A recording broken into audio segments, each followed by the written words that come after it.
Welcome back to my channel phone पे study. मैं आपका टीचर राहुल कुमार दास और आज के इस वीडियो में हम लोग फिजिकल साइंस का चैप्टर नंबर 1 को करेंगे। तो स्टार्ट करते हैं बिना देर किए।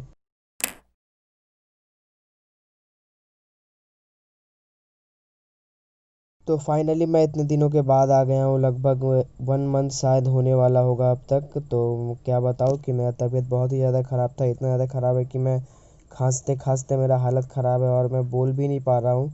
मतलब ज़्यादा देर बोल नहीं पा रहा हूँ, इट मीन्स कि ज़्यादा देर तक बोलता हूँ कंटिन्यूअसली तो खांसी होना शुरू हो जाता है। ये वीडियो भी मैं जो बना रहा हूँ, इसको मैंने पार्ट्स में डिवाइड कर करके मैंने रिकॉर्ड किया है।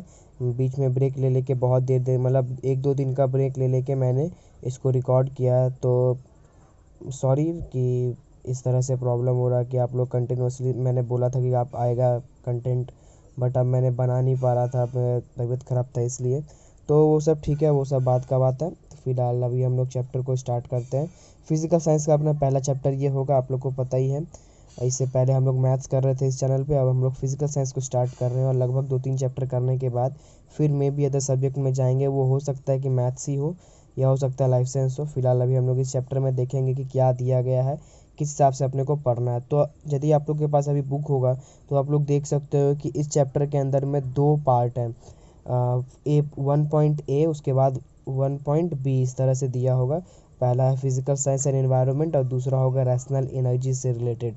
तो इस पार्ट में हम लोग, मतलब इस पार्ट बोलने का मतलब क्या, हम लोग 2-3 पार्ट में इस पूरे को क्लियर करेंगे। फिजिकल साइंस एंड एनवायरनमेंट, उसके बाद जाके हम लोग वो वाला करेंगे। तो यदि आप लोग अब स्क्रीन पे दिख रहा होगा कि यहाँ पे पूरा दिया गया है कि इसके अंदर हम लोग क्या क्या टॉपिक को कवर करेंगे फिजिकल साइंस एंड एनवायरनमेंट में।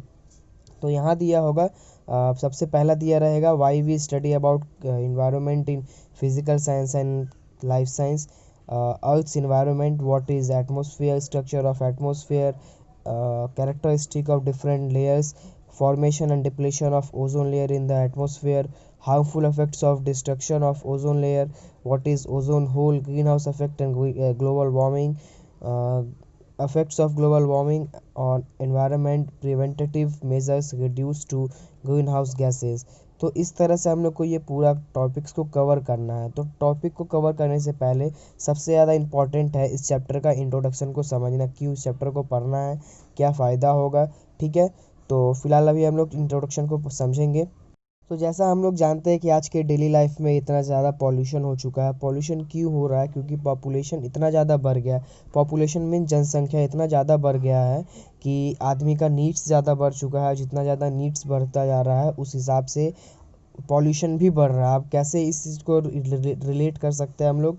जैसे मान लो कि जैसे हम लोग कोई जगह पे रहना है अपने को, या कोई जगह रहना क्या है कि मतलब कोई भी अपना नीड है, ठीक है। अपना नीड को कंप्लीट करने के लिए हम लोग उसको नेचर से लेंगे, फिर उसको डिस्ट्रैक्ट करके ख़त्म करके फिर नेचर में फेंक देंगे। जैसे कि आज के डेट में प्लास्टिक्स इतना ज़्यादा बढ़ चुका है कि हम लोग को उसका यूज़ को रिड्यूस करने बोला जा रहा है। क्यों?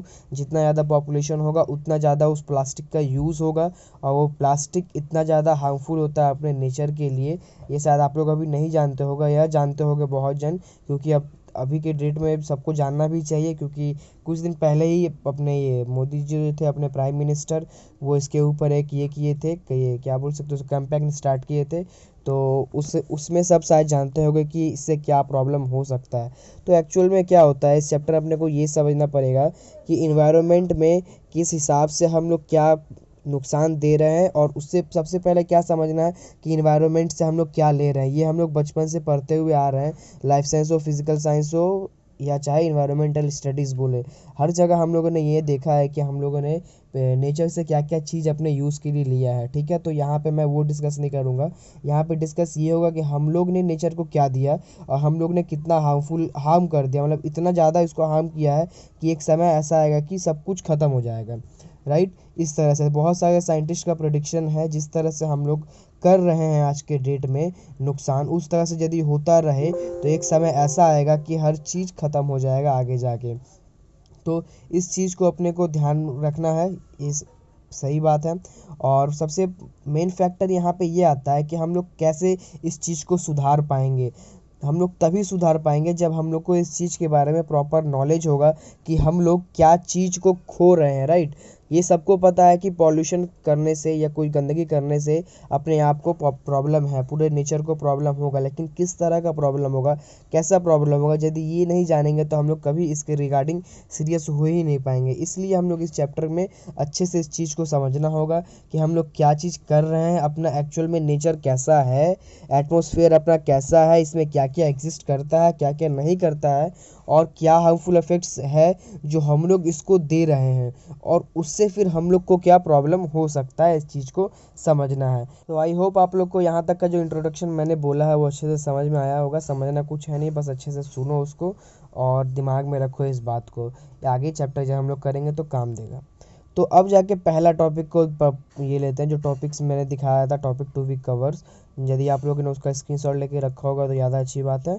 उसमें से हम लोग सबसे पहला टॉपिक को लेते हैं, why we study about environment in physical science and life science. तो यहाँ पे बहुत स्टूडेंट के दिमाग में ये क्वेश्चन रहता है, हो सकता है आपके दिमाग में भी ये क्वेश्चन आया होगा कि हम लोग पढ़ तो रहे हैं फिजिकल साइंस, और एक बार लाइफ साइंस जब आप लोग क्लास 10 में चैप्टर नंबर 5 पढ़ोगे तो वहाँ पे भी ये चीज़ इन्वायरमेंट से रिलेटेड सब कुछ फिर से आ जाएगा, पॉल्यूशन वगैरह का लेके।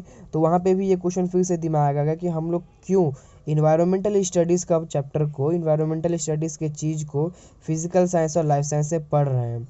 तो ये सबसे क्वेश्चन आ जाता है कभी कभी। बहुत जन क्या होता है कि ईजी चैप्टर्स होते हैं ये सब, तो बहुत जन छोड़ भी देते हैं। तो पहले मैं बता दे रहा हूँ यहाँ पे क्यों इसका ये रीज़न है हम लोग का पढ़ने का। तो यहाँ पे देखो इसका आंसर दिया हुआ है, the environmental include all the physical and biological surroundings and their interactions. So to study environment one needs knowledge of 1 and 2। तो 1 एंड 2 बाद में पढ़ते हैं, पहले हम लोग ऊपर का लाइन को समझते हैं जो बोला गया है। इन्वायरमेंट जो है उसके अंदर क्या फिजिकल और बायोलॉजिकल सराउंडिंग्स, सराउंडिंग्स मतलब आसपास का चीज़। तो हम लोग जितने भी जहाँ पे भी रहते हैं वो इन्वायरमेंट अपना फिजिकल और बायोलॉजिकल चीज़ों से घिरा हुआ है, और उसके बीच का इंटरेक्शन से घिरा हुआ है। इंटरेक्शन बोलने का मतलब कोई भी एक एग्जांपल ले सकते हैं हम लोग, जैसे ह्यूमन टू प्लांट का इंटरेक्शन क्या है कि ह्यूमन प्लांट को CO2 देता है, तो प्लांट क्या देता है अपने आप को, ऑक्सीजन देता है। प्लांट हालांकि बहुत कुछ देता है, यदि हम लोग इस पर्टिकुलर चीज़ का बात करें तो ह्यूमन क्या देता है, कार्बन डाइऑक्साइड देता है, एक्सहेल करता है, और फिर प्लांट ऑक्सीजन देता है। इस तरह से एक चेन बना हुआ, इस तरह से एक इंटरेक्शन प्लांट और ह्यूमन के बीच में होता है। इस तरह का बहुत सारा एग्जाम्पल है अपने डेली लाइफ में और अपने इन्वायरमेंट में।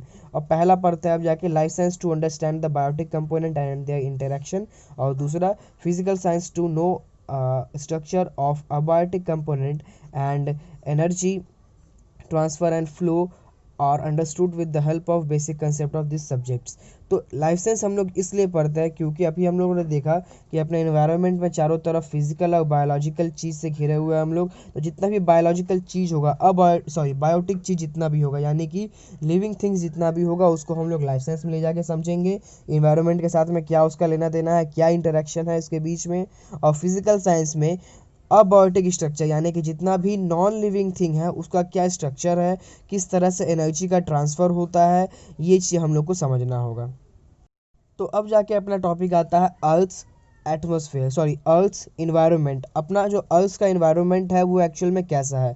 तो अर्थ का जो इन्वायरमेंट है वो 4 सेगमेंट में डिवाइड किया गया है। पहला है एटमॉस्फेयर, उसके बाद हाइड्रोस्फेयर, उसके बाद लिथोस्फेयर, इसके बाद बायोस्फेयर।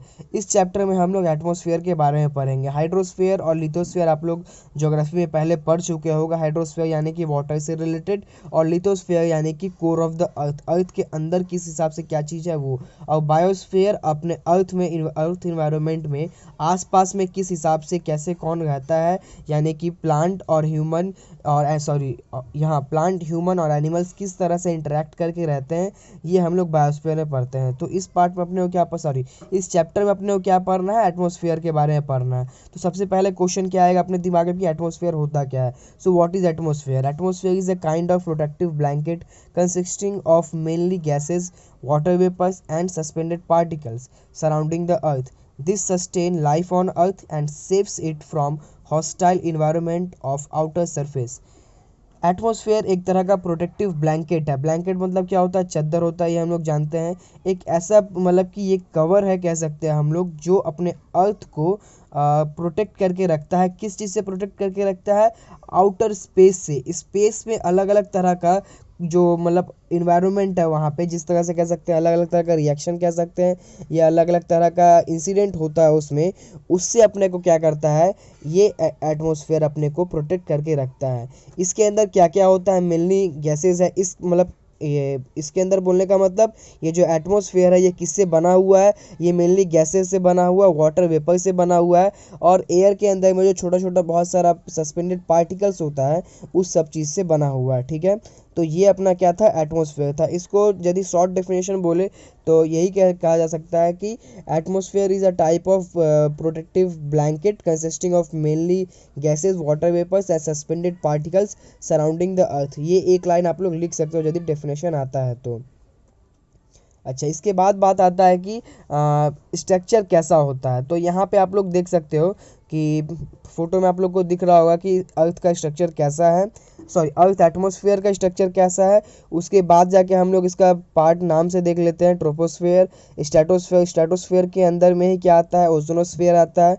इसके बाद मेसोस्फेयर, फिर थर्मोस्फेयर, और फिर उस थर्मोस्फेयर के अंदर में ही आयोनोस्फेयर आता है। तो इसको हम लोग एक एक करके ब्रीफ में समझेंगे कि ट्रोपोस्फेयर क्या होता है, स्ट्रेटोस्फेयर क्या होता है, ओजोनोस्फेयर क्या होता है, मेसोस्फेयर क्या होता है, थर्मोस्फेयर क्या होता है, और आयोनोस्फेयर क्या होता है। तो फिलहाल के लिए इस पार्ट में हम लोग इतना ही करेंगे। इस पार्ट में हम लोगों ने क्या क्या डिस्कस किया कि इस चैप्टर में हम लोग क्या क्या पढ़ेंगे, यानी कि कौन कौन से टॉपिक को कवर करेंगे, उसको हम लोगों ने समझा। उसमें से पहला टॉपिक जो था कि हम लोग इन्वायरमेंट स्टडीज़ फिजिकल साइंस और लाइफ साइंस में क्यों पढ़ते हैं। उसके बाद अपना अर्थ जो है उसका इन्वायरमेंट उसका सेगमेंट कितना कितना है और क्या क्या हिसाब है, और व्हाट इज़ एटमॉस्फेयर हम लोगों ने समझा, और स्ट्रक्चर ऑफ एटमॉस्फेयर समझे। अभी जो हम लोगों ने देखा ट्रोपोस्फेयर, स्ट्रेटोस्फेयर, उसको एक एक करके जो मैंने बोला कि ब्रीफ में मैं समझाऊंगा, ये हम लोग नेक्स्ट पार्ट में करेंगे। तब तक के लिए आप लोग को करना क्या है कि आप लोग जो मैंने यहाँ पे समझाया है वो आप लोग एक बार अपने बुक में भी जाके पढ़ो। यदि आप लोग के पास जिस बुक से मे भी मैंने किया है वो बुक होगा तब तो ज़्यादा बेटर है, कोई प्रॉब्लम होगा ही नहीं। यदि कोई और भी बुक होता है, ऐसा बात नहीं है कि कंसेप्ट अलग हो जाएगा, मे बी वहाँ कुछ और लिखा हो, मतलब लिखने का तरीका इंग्लिश अलग होगा वहाँ का, हो सकता है, लेकिन जो यहाँ मैंने समझाया है वही वहाँ पे भी दिया होगा। तो इस चीज़ को आप लोग को ध्यान में रखते हुए आप लोग को क्या करना है कि वहाँ पे अपनी सेल्फ स्टडी स्टार्ट कर देना है। उस चैप्टर में जाके आप लोग को पढ़ना है। जहाँ तक मैंने पढ़ाया उस तक भी पढ़ सकते हो या उससे आगे भी बढ़ सकते हो, यानी कि ट्रोपोस्फेयर, स्ट्रेटोस्फेयर, ये जितना भी था उसको भी आप लोग ब्रीफ में पढ़ के रख सकते हो कि जब मैं फिर वीडियो डालूंगा और जब आप लोग उसको देखोगे तो आप लोग को अच्छे से एक बार फिर रिवीजन हो जाए, तो उस हिसाब से आप लोग प्रिपरेशन कर सकते हो।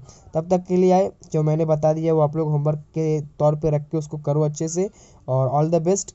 मिलते हैं नेक्स्ट वीडियो में, तब तक के लिए बाय, थैंक्स, टेक केयर। जैसे मेरा तबीयत ख़राब हो रहा है वैसे आप लोग मत कर लेना, ध्यान रखना अपना, और स्टडी ज़रूर करना। मिलते हैं नेक्स्ट वीडियो में, थैंक्स फॉर वॉचिंग।